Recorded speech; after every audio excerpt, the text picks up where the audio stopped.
This is Gene Bailey. If you're unfamiliar, he is a hardcore Trump extremist, would do anything for the dude. And he runs this TV show called Flashpoint. It's on Kenneth Copeland's TV network, Kenneth Copeland Ministries. Anyways, it's on his network, and they're about to talk about the fact that Donald Trump violated a gag order. Basically, he was talking about witnesses in a case that against him.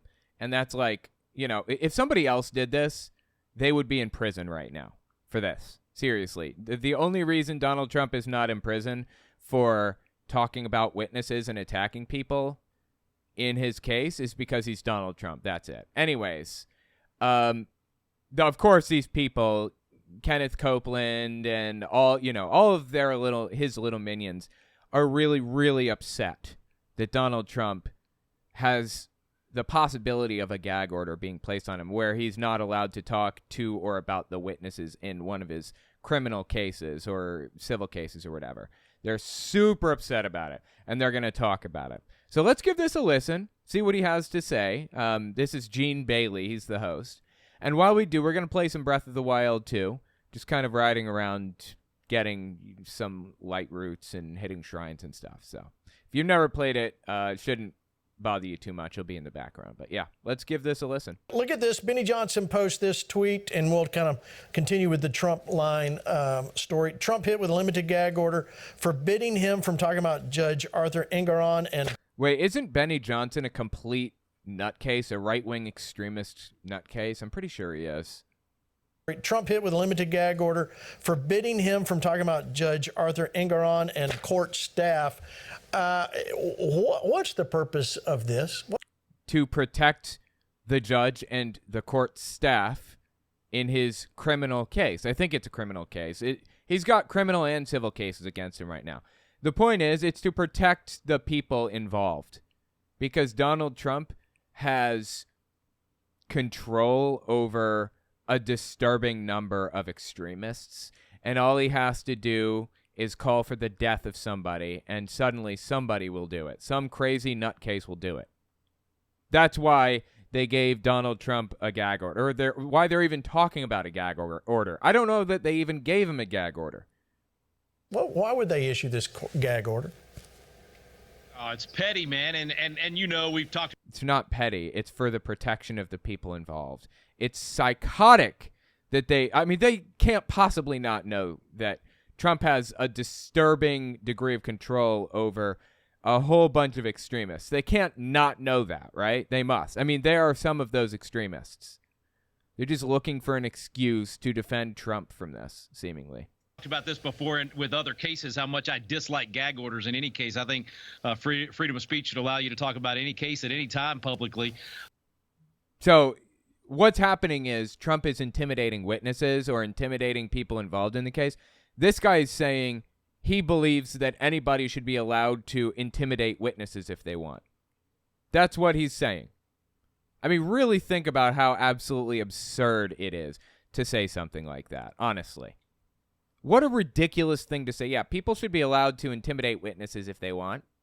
This guy needs help, for real. Quick interjection. I won't take long. I just wanted to tell you guys, YouTube's algorithm operates off of a few factors. Watch time, whether or not you subscribe, and whether or not you like something. So if you really want to help my channel, I would appreciate it if you guys watch the video to the end. If you don't watch it to the end, just watch a little bit longer than you would have otherwise. I would appreciate that very much. All right, let's get back to the video.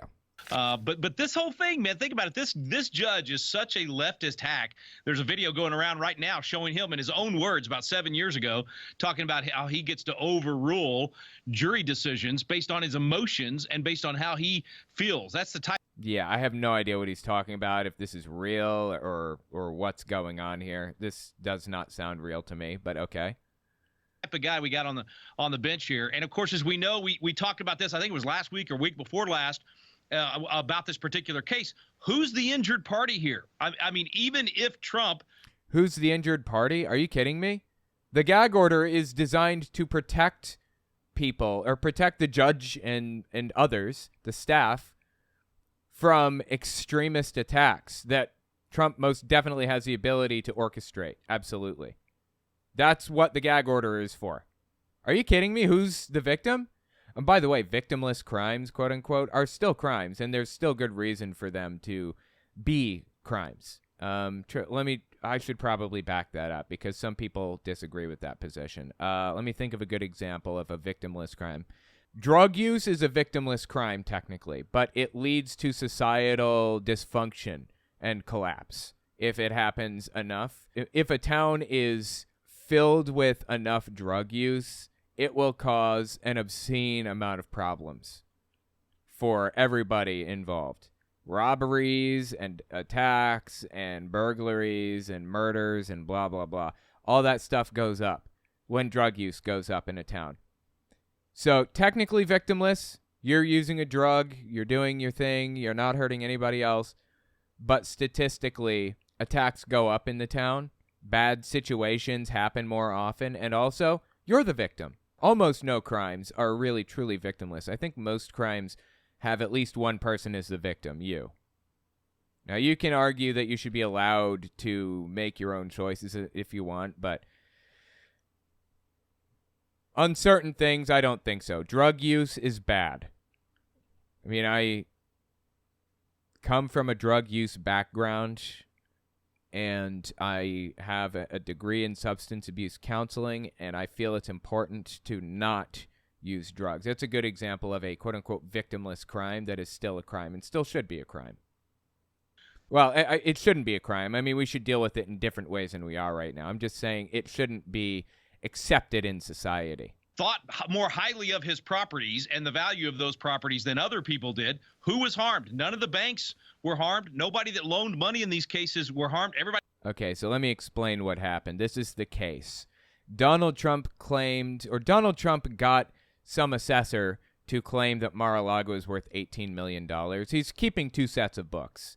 So Trump had it assessed at $18 million, I think, or $26 million or something. I don't know exactly what he had it assessed at, or I don't know what it was assessed at originally.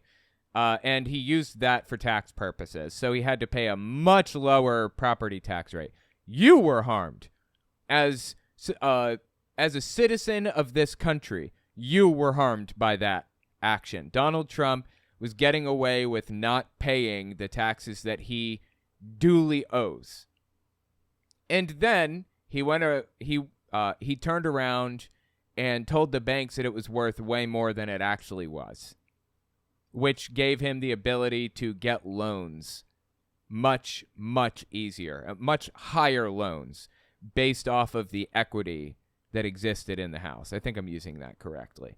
He claimed that the house was worth, or that the property's worth $300 million or $1 billion or something. No, he claimed it was worth $1 billion or $1.5 billion when it's only worth $300 million or something. So the banks were loaning him money based off of the assessment that it was worth a certain amount, and he's paying the government, us, a certain amount based off of a different assessment, when it was really not worth the amount, either of the amounts listed. That's what happened. That's what this whole crime was about. And you are the injured party as a citizen of this country. As far as the banks go, a lot of people will probably disagree with me on this, but I don't believe that it's a good thing to take advantage of anybody. Now, banks take advantage of people. That's a problem. But banks taking advantage of people doesn't mean that they should be taken advantage of as well. Two wrongs don't make a right and all that, The crime is not victimless. There are victims here. The banks and you as a member of the government, or as a citizen of the government, or a citizen of the United States. Everybody got their money back, made money on their money. Everybody won. So this is just an attempt, again, to go. No, not everybody got their money. We didn't. As citizens, we didn't get our money back. He kept two sets of books to avoid paying taxes. But of course, Rick Green doesn't care about that, right? He doesn't care about taxes. He thinks that we shouldn't pay taxes at all, that they shouldn't exist or whatever. go after this man and his family and try to destroy his life, destroy his family, take his property. That's what leftists do. That's why what Eric said earlier in the program, this whole idea of a two-tier justice system, it destroys a nation. That's why what's happening in Congress has to change. Again, people knowing what time it is, realizing just what it is we're up against here. They're trying to absolutely destroy the nation and the justice system. And it's the leftists. The leftists are the evil cabal that are out to get everybody, right? And Trump is 100% completely and totally innocent, always has been. He's just this poor guy that's being taken advantage of by everybody around him. Isn't it awful what they do to him? This is like embarrassing, dude. Seriously. You can't have a free nation and a constitutional republic if you have a two-tier justice system. All right, let me go to Eric out of that. Yeah, the two-tier justice system does exist in the country. Donald Trump getting away with all the shit that he got away with for so long is evidence of a two-tier justice system. Eric, you want to comment on that? I mean, this is two-tier justice system. I would say anybody in America right now is looking at this going, yeah, for sure. Your thoughts? Well, that's the point. Listen, we should be weeping over this. This dude's insane. Seriously. We should be weeping over a gag order to protect witnesses and court staff? Really? We should be weeping over it? This is one of the people I don't believe buys anything that he says.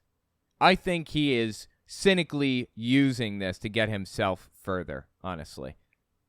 Mark Burns, I really think he's just a dummy, but not this guy. I think he knows what he's doing. Your thoughts? Well, that's the point. Listen, we should be weeping over this. Like, two-tier justice system are just words. This is evil. It is. This is absolute evil. The United States of America, patriots have died for our liberties. This is ridiculous. Are you kidding me? Patriots have died, okay? Patriots have died to allow Donald Trump to intimidate witnesses. There's something wrong in this country when Donald Trump isn't allowed to intimidate witnesses anymore. Patriots have died.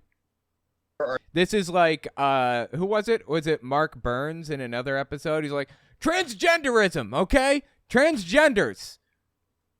Just embarrassing and sad, man, for real.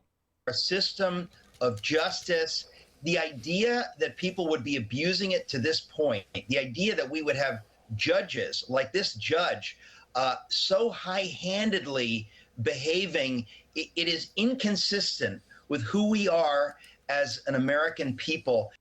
A judge is acting high-handed? You mean heavy-handedly? No, he isn't.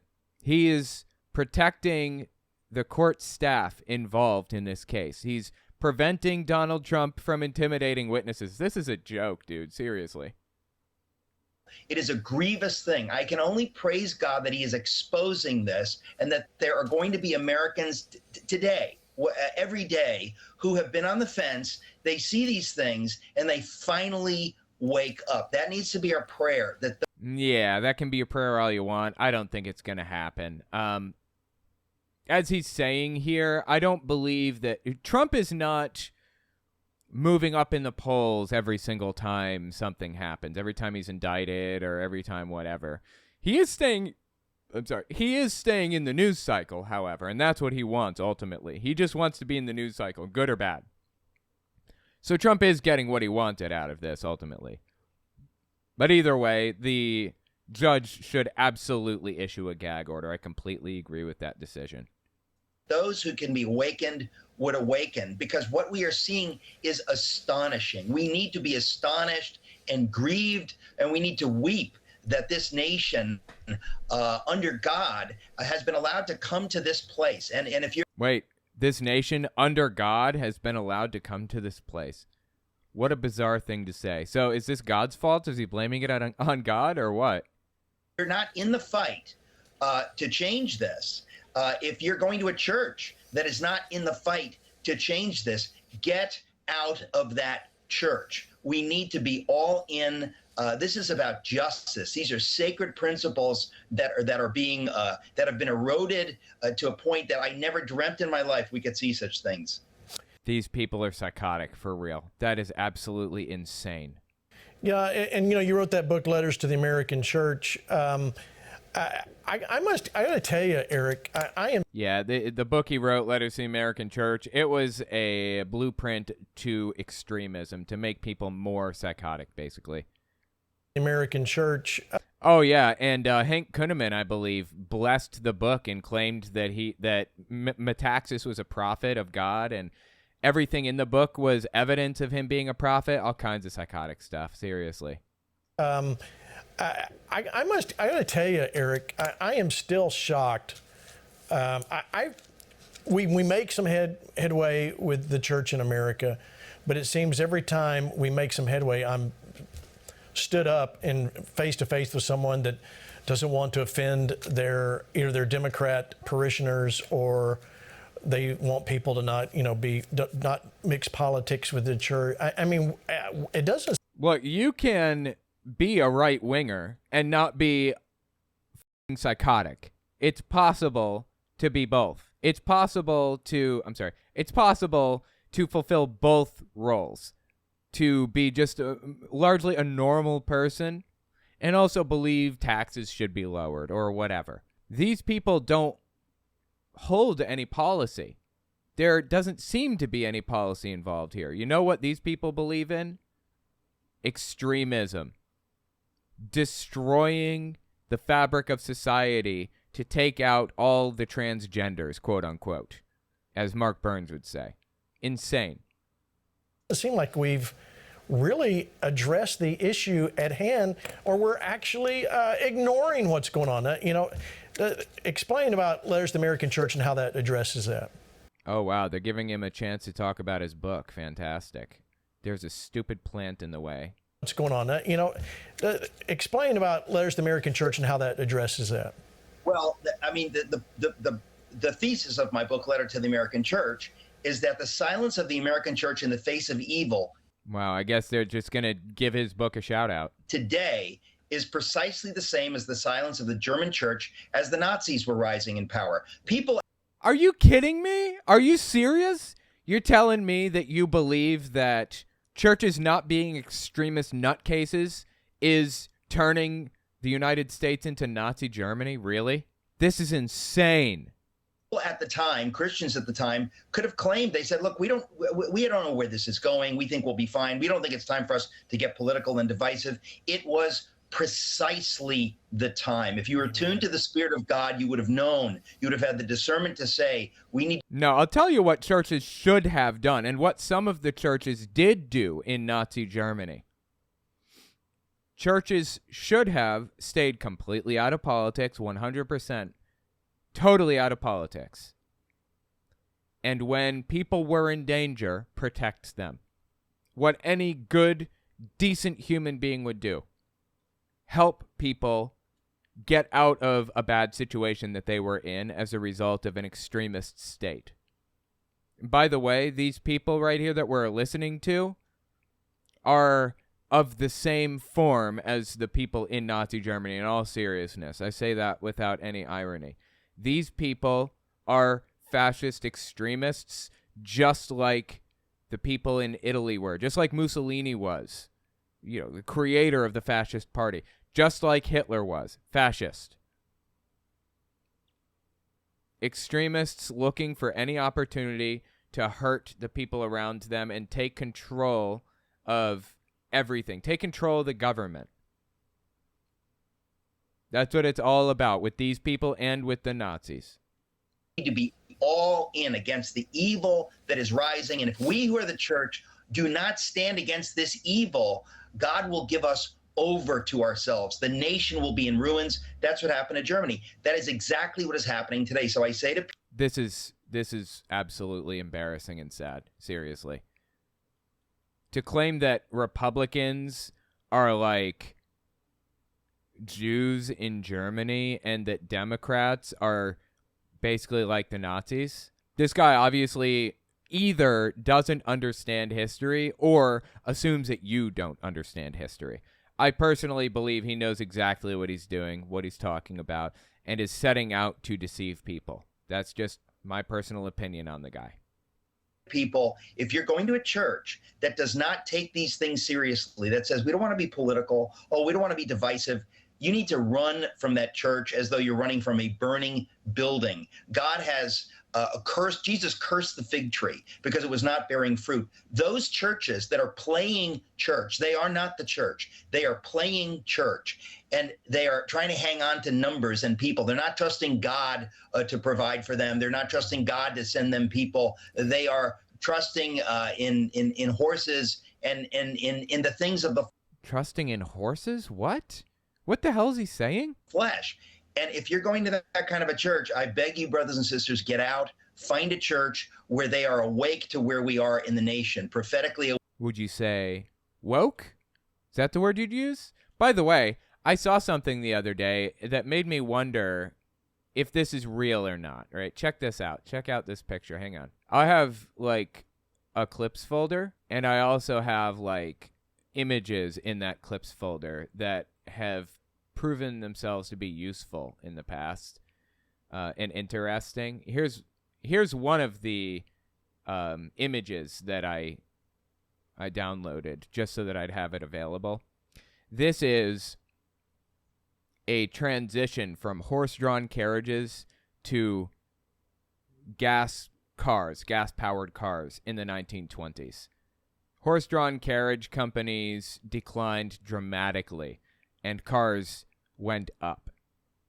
I use this anytime people fearmonger about artificial intelligence taking over jobs or any of that stuff, basically.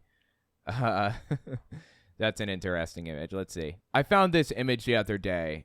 Just recently, an elementary school in my community plastered the wall with ABCs of socialist activism, teaching kids terms such as W is for woke, S is for social justice, and A is for activist. I mean, they simply showed W's and the word woke here. Is this fake? Did they, like, stick the word woke into here? Did they modify this? This is fake, right? Zero tolerance for Z. Y is yes we can. And X is for xenophobia. Like, this is fake, isn't it? This is the kind of thing I'm talking about. Like, this is just ridiculous. I don't believe that this guy is an honest actor. I think he is just like whoever fabricated that image or that wall. I think that they were faking it, and I think he is too. To where we are, and to raising up a remnant to pray against it and to stand against it and to act against it. So true. And I recommend all of you if you haven't read it, get Eric's book on Bonhoeffer. History shows us exactly what happens. Let me go to you, Pastor Hank. So I guess that was just a shout out for his book. Okay, awesome. That, you and I have talked about this often. Friends of ours or acquaintances of ours that end up not being willing to stand up. Are you seeing any shift there in your part of the country? Friends or acquaintances won't stand up, okay? I am. There's a small remnant that's arising, but sadly, there still are those that are playing what I call spiritual Switzerland. Spiritual Switzerland, right? Because in World War II, Switzerland wouldn't take a side one way or another, and they held money in their banks for the Allies and the Axis and everything. And somehow they didn't get, taken over by the Axis, by, Nazi Germany, bizarrely. I don't know how that happened. They were right in there. They were in Europe and were probably next on a list somewhere. But anyway, another comparison to Nazi Germany. Isn't that fascinating? They keep claiming that anybody to the left is a Nazi. Absolutely insane, seriously. Listening to Rick Green and Eric here, and they mention about, it's really time to stand up, to do something. And if you look at 2 Samuel chapter 11, there was a time when David, the Bible says in 1 Samuel 17, he ran to the battle. He even said, is there not a cause? But in 2 Samuel chapter 11, he's like a lot of pastors. He's like, I don't what's the point he's trying to make here? I don't understand. A lot of people. It says it was time for the kings to go forth out to battle. And David decided to withdraw from the battle, take himself out of the battle like a lot of pastors are. Wait, who decided to? From the battle, take himself. Wait, forth out to battle. And David decided to withdraw from the battle. Wait, what's he talking about? David decided to withdraw from the battle? I'm not sure which battle he's referring to, but wouldn't that be an argument to not get involved in politics? Is he giving us an argument to not get involved? It sounds like it, right? Take himself out of the battle like a lot of pastors are.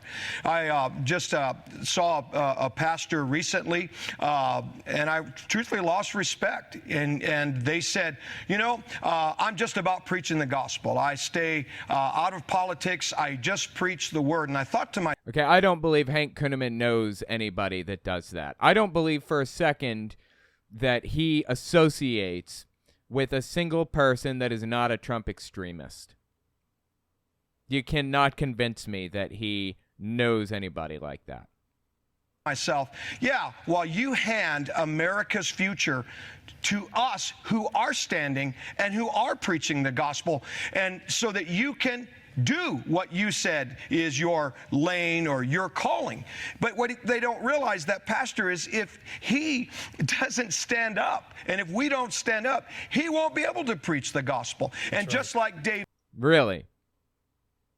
So if they don't vote for Donald Trump, then they won't be allowed to preach the gospel anymore because, as they said about Joe Biden, apparently it's going to be the next Democrat in office. You wait and see. It's going to happen. Joe Biden isn't doing it right now, but the next Democrat in office is going to prevent churches from existing. They're going to ban churches. Absolutely. Yeah, that checks out. David, you take yourself out of the battle, and here's what happened to David, and it's happening to a lot of people that are withdrawing themselves, they're being silent, is he got seduced. He got seduced by Bathsheba. Today, people are being seduced by, well, I can't speak out, I can't judge, I can't, involve myself in politics. That's a very, very dangerous place to be. But yeah, I'm sorry, I don't believe he knows anybody that is not a Trump extremist. You can't convince me of it. I can't judge. I can't, involve myself in politics. That's a very, very dangerous place to be. But Pastor Gene, I really believe with all my heart that there was a time, if I could say this without taking too much time, in Exodus 14, there are two conditions that's happening. Number one, people are blaming. They blamed Moses. Moses was the leader that God raised up. Today, I'm watching pastors and congregations can't even discern God's hand on Donald Trump. It's the fact we're talking. Can't discern God's hand on Trump? Talking about him, he's still standing. There's an anointing on him. If CNN... They can't take Trump down is what they're saying. They keep trying to take him down and they can't, and that proves that he has an anointing. Okay, right. And Fox was reporting today, they would make you all believe that Daniel would have died in the lion's den, or he died. Or they would make you think that it was all over for Shadrach, Meshach, and Abednego. But no, there was the fourth man that appeared. God stopped the mouths of lions. There's something on Donald Trump that cannot be stopped. There was something on Moses that could not be stopped. Second, the people in Okay, let's just take this one thing at a time here. Moses wasn't a real person. There's absolutely no evidence of his existence, and he was supposedly really high up in government in Egypt, right? Very influential, adopted by some Egyptian something or other. There should be evidence, and there is not. And as for, Daniel, Shadrach, Meshach, and Abednego, with that little comment, Kunneman is pitting the left against the right and claiming that God is on the far right, that God believes that, the government shouldn't fund, people who are homeless, shouldn't help them find homes. The government should not accept people who are minority groups or different from them in any way. What I care about is the fact that Hank Kunneman is fabricating this persecution complex against Donald Trump and using the Bible to do it. It's insane. Trump that cannot be stopped. There was something on Moses that could not be stopped. Second, the people in Exodus 14 wanted to go back to Egypt. They were so quick to be willing to lose their freedoms, and that's what Eric is talking about. We've got to wake up, or we're... People wanted to go back to Egypt to lose their freedoms? I don't remember that from the book of Exodus. Moses leaving Egypt with the Israelites and then wanting to go back. And it's a totally fake story anyways. It didn't happen. As far as anyone can tell, the pyramids were not built with slave labor. We're going to lose our freedoms. That's so true. We must wake up. But like you said, both you gentlemen have said, we need to look back at history, or look back in the Word. We will get the direction we need. Amen. That's why it's important. If you don't know what's going on, it's important you find out what's going on. In fact, Joe Biden said this about when he left the Senate in Strom Thurmond. Watch. When I left the Senate, I was... Okay, before we actually listen to this, let me just put on record. These people have a tendency to fabricate clips from Biden, make things up entirely, pretend that he said or did something that he didn't actually do or change the context of it or whatever. That happens all the time. So be very, very skeptical of anything you hear from them. They take clips from Biden and chop them up and turn them, change them around and make them into something that they're not constantly. About when he left the Senate in Strom Thurmond. Watch. When I left the Senate, I was able to convince Strom Thurmond to vote for the Voting Rights Act. Strom Thurmond. Strom Thurmond. North Carolina. I have no idea who the hell that is. Who's Strom Thurmond? Died in 2003 in South Carolina. He was a Republican. He had a Purple Heart, a Bronze Star, a Legion of Merit. I don't understand. What am I missing? Why does anybody care about Strom Thurmond? Strom Thurmond. North Carolina. Strom Thurmond. All right, well. From what I read, it was actually South Carolina, not North Carolina, but okay. Let's break that down a little bit. Please, I would appreciate that. I don't understand what you're complaining about here. He said when he left the Senate, he convinced Strom Thurmond to vote for the Voting Rights Act. However, Rick Green, Thurmond died in 2003. Right. Biden left the Senate in 2009. The Voting Rights Act passed in 1965. Yeah. Strom Thurmond actually voted against it. Okay, so wait. Trying to understand here. So they're saying that Biden did not convince him to pass the Voting Rights Act? Was Biden in office when did Biden join the Senate? 1972 is when he was elected to the Senate. So actually he was elected like 8 years after that. But maybe Biden meant he convinced Strom Thurmond that the Voting Rights Act was the correct way to go? Is that what he's saying? I mean, I don't know. They're trying to make it out like he's got dementia or something. Let me tell you this about Biden and Trump, okay? This is my position on both of these two guys. I don't believe that either Biden or Trump have Alzheimer's or dementia to any degree at all. Alzheimer's takes about 6 years to kill you. It comes in 3 stages. Stage 1 is where you walk into a room and you're kind of forgetting why you entered it. You forget your keys all over the place. Your mind just is not working like it used to, basically. Stage 2 is getting much more intense, and you have fewer lucid moments than you have delusional moments. And stage 3 is where you need complete and total care. You cannot function on your own anymore. That's late stage Alzheimer's. These people have been claiming that Biden has Alzheimer's disease or early signs of it for 8 years. Since, 2019, 2020 at least. They've been claiming it that entire time. I'm sorry, man. It would have manifested by now. And that goes for Donald Trump, too. It would have manifested into something else by now for Donald Trump and for Joe Biden. I don't believe either of them have Alzheimer's disease or dementia or whatever. I do think that they're both slowing down, as is common with people their age. Mentally slowing down a little bit. That happens. Not surprising. I also believe, based on the science, that Donald Trump is likely to die about 1.5 years earlier than Joe Biden is. The reason that I believe that is because there are companies out there that apparently analyze when you are likely to die. I know, it's kind of a morbid thing to analyze, but that's their job. That's their whole thing. That's what they do. So they will look at your lifestyle, your diet, how much exercise you get, and everything else, and they will determine how long you have to live based on all that information. And one of those companies did that analysis for Biden and Trump and came to the determination that Trump is probably going to die about a year and a half earlier than Biden, and Biden has like a 90-something% chance of making it through a second term.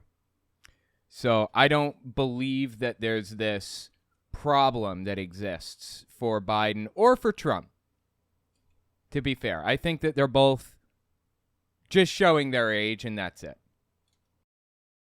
The Senate in 2009, the Voting Rights Act passed in 1965.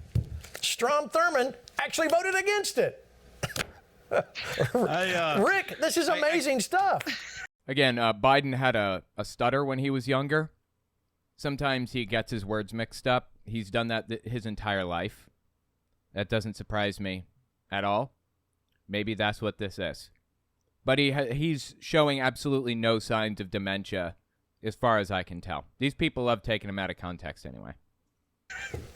I can't help but think about, I was doing this event with a congressman that had just turned 81, and he's actually introducing me, and he goes, Rick, you probably think I'm old at 81, but he said, I went to Senator Strom Thurmond's 100-year birthday party, and Thurmond looked over at me and said, oh, to be 80 again. Anyway. He died at 99. He didn't have a 100th birthday to my knowledge. Now, maybe he did live to, yeah, you know what? He was 100. I apologize. I thought he lived to be 99. Born December 5th, 1902, died June 26, 2003. So he almost made it to 101. Wow, that's old. Dude, I hope I make it to that old. That's crazy. Anyway, that's all I can think about when you mentioned Strom Thurmond. I have to go back to Eric for a second. I'm telling you, this book, Letter of the American Church, and I know I was poking fun of Eric earlier because country boys love to make fun of the Yale graduates, but... Wow. Rick Green's a country boy, not a Yale graduate. I don't believe him. I think what's his education? Rick Green.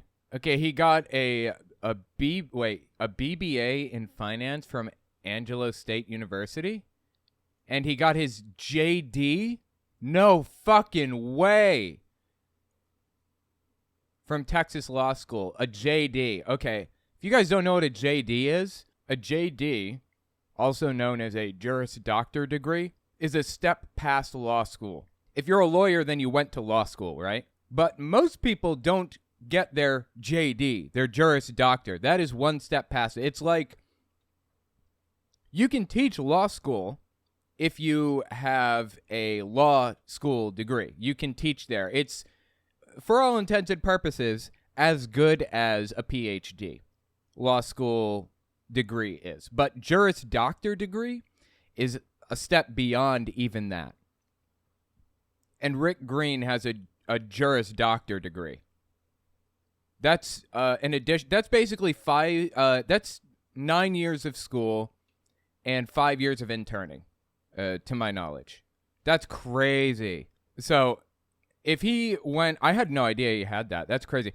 That's so if you want to specialize in something really, really complex, something that almost nobody knows, like trying to think of an example of when you would need a JD. If you want to specialize in an area of law that doesn't quite exist yet, that is up and coming, like if you want to specialize in cyber law, for example, like artificial intelligence, I don't know, what would you call it? Like if you want to specialize in artificial intelligence, rights and things like that. I mean, something really, really complex that basically doesn't exist anywhere else. And they need to make sure that you understand the law like nobody's business. Then you need a Juris Doctor to get into that field, basically. So it's like a specialized degree. And for what it's worth, when you enter law school, you start out knowing what you want to do. Or if you don't know what you want to do with your degree, you know before your first semester is up. You have to choose, basically. Do you want to go into public interest? Work for the Electronic Frontier Foundation or the ACLU or, hell, the Heritage Foundation or some other public interest group? Do you want to do criminal law?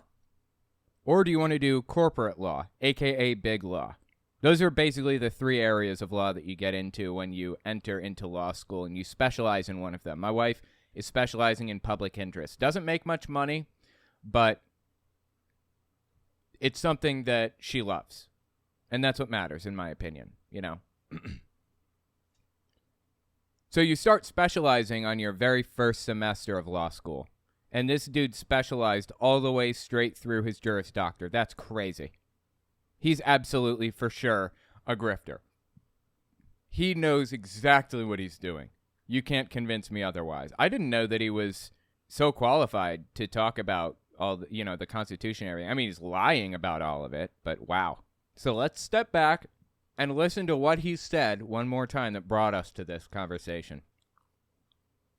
I'm telling you, this book, Letter to the American Church, and I know I was poking fun of Eric earlier because country boys love to make fun of the Yale graduates, but this book is the only book I recommend. Eric Metaxas doesn't seem very happy with that joke.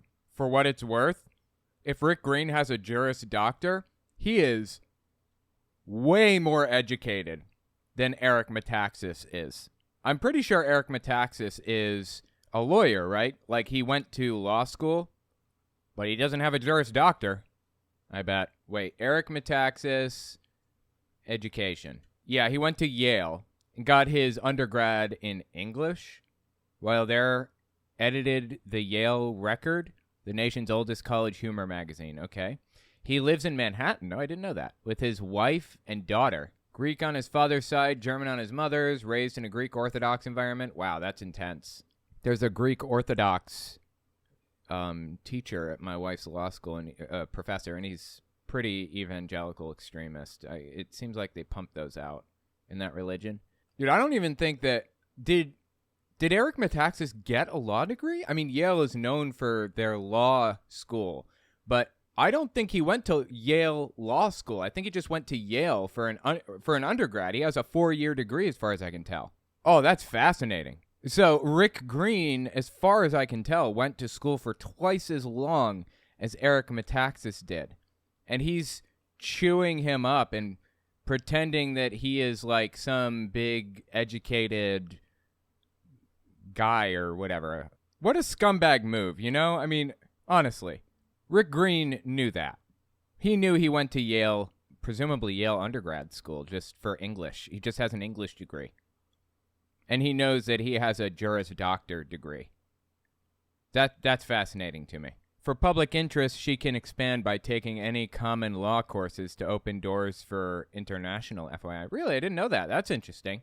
I didn't realize that common law courses would open doors for international law. Nah, we're staying. I'm very confident that we're going to stay in the United States. I thought about moving to Canada if things start to get really bad. Because, who are the first people that they come after? It's journalists, commentators, pundits, those types of people, right? When I say they, I mean, who are the first people that fascist extremists come after? It is always political commentators, politicians that they don't like. So it is a risk to stay in the United States long term. It's very possible that things will end badly if we stay here, but I think I'm in it for the long haul, honestly. Yeah, but most people just hear I went to Yale and that's enough to ask. That's enough. Don't ask what for, right? That's fascinating to me. I mean, he knows exactly what he's doing, if that's true. If everything that I've read is true here, he knows what he's doing. Anyway, let's keep listening. In our 1-year Bible study. So we go through the Founders Bible every year with thousands of Constitution coaches around the country. And at the end, the last few days of the year, they read Eric's book, Letter to the American Church. And here's why. Because the people that Hank's talking about, these pastors that say, oh, you're just supposed to be preaching the gospel. Those pastors obviously don't know what the gospel is, because Jesus said the gospel was to make disciples of all nations, teaching them to obey everything I've commanded. They're lying.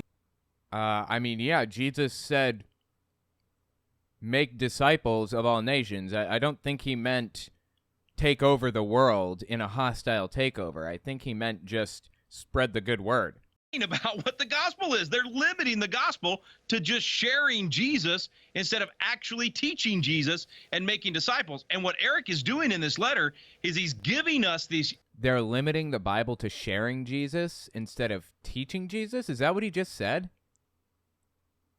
Is it just me, or did that sound like complete nonsense to anybody else? Intellectual ammunition we need to take to those pastors and wake them up. So it's the one book that we recommend in our Bible study throughout the year. So, Eric, God bless you for writing it, man. We need it desperately. I have coaches all the time asking, Flashpoint Army people asking all the time, how do I convince my pastor to do a biblical citizenship class? How do I get them into biblical civics? And I say, give them a letter to the American church, because if that doesn't wake them up, do exactly what Eric said. Leave and go find a Black Robe Regiment pastor that will actually teach the whole counsel of God. That is psychotic. The Black Robe Regiment thing he just said, it's such a fascinating story where that came from, that term, Black Robe Regiment. You hear these guys talk about Black Robe Regiment a lot, and you hear, what's his name, David Barton. David Barton talks about the Black Robe Regiment all the time. David Barton, if you don't know him, he's friends with Kent Hovind. Let me show you some pictures of some of these people. I've covered Kent Hovind a whole bunch, so you may recognize him. This is Kent Hovind. The Bible says they did not like to retain God in their knowledge. God gave them over to a reprobate mind. Yeah, he's an extremist, a right-wing Christian extremist who has done everything he could to turn the government far right. Kent Hovind has. And he's friends with this guy, David Barton. And he has been since the 80s. Or even earlier. Now, David Barton is responsible for a lot of the propaganda that you hear nowadays about church-state separation. He doesn't have a degree in anything. I think he went to Oral Roberts University, claims to be a constitutional scholar. Yeah, he went to Aledo High School. I have no idea what that is. Wait. In 1972, received a Bachelor of Arts in religious education from Oral Roberts University in 1976. So he has a bachelor's degree in religious education from a religious school. That's what this guy's got. He's not a constitutional scholar like he claims. Anyway, as I was saying, this guy came up with a lot of the propaganda you hear today about church-state separation. So say there's some religious activity in public. Maybe somebody wants to pray over their lunch at school and they're told they can't do that. And they say, you can't do that because of separation of church and state. Is that what separation of church and state really means? They will say yes here. No, I wouldn't say yes. I would say that's absurd. Somebody wants to pray over their lunch at school, be my guest. Go nuts. I couldn't possibly care less. But when you start using your position as a state employee to teach children about the Bible, then I have a problem. Anyway, that's not the point. The point here is David Barton starts talking about the Black Robe Regiment a while back, right? The Black Robe Regiment is this group of pastors in the 1700s who were in favor of the Revolutionary War. So the claim is that the Black Robe Regiment they were pastors who would take their robes off and train their churches to be militaries, like little militias, little organized groups designed to fight in the Revolutionary War, because they believed in separating from England, basically. As it turns out, that term, Black Robe Regiment, is fake. It was fabricated. It didn't start appearing anywhere until David Barton wrote a book about it in the 1990s. There is literally no term. He coined the term, as far as anybody can tell. It didn't start appearing in propaganda or anywhere else until he wrote about it for the very first time in the 90s. So the Black Robe Regiment is fake, aside from the fact that he created the name. It didn't exist. Not like that. There wasn't a group of pastors who were turning their churches into military or into militias. And the fact that he wants to do that to churches today, turn them into militias, is f***ing psychotic. So anyways, that's what the Black Robe Regiment is, completely fabricated by this guy right here. By the way, David Barton also runs a Trump super PAC. He's the leader of it. It was originally a super PAC for Ted Cruz. And when Ted Cruz very clearly lost the election, the super PAC went to Donald Trump. And David Barton was in control of it at that time. Just absolutely insane how many connections there are between various different people. Anyway, all right, let's keep listening to these people now that I've explained the Black Robe Regiment. It's a crazy story, honestly. Because if that doesn't wake them up, do exactly what Eric said. Leave and go find a Black Robe Regiment pastor that will actually teach the whole counsel of God. So he's saying go find a church that is a militia that's willing to fight for Donald Trump. That's what he's saying. It's coded language. That's what he means. This is insane. And ultimately, this is Trump's position on stuff because these people are Trumpist extremists. So if you ever wondered what Trump's positions were on any of this stuff, I'm pretty confident these people communicate with his media people to make sure they're sending out the right message about him. Let me know what you think about this in the comments. This is just nuts, dude.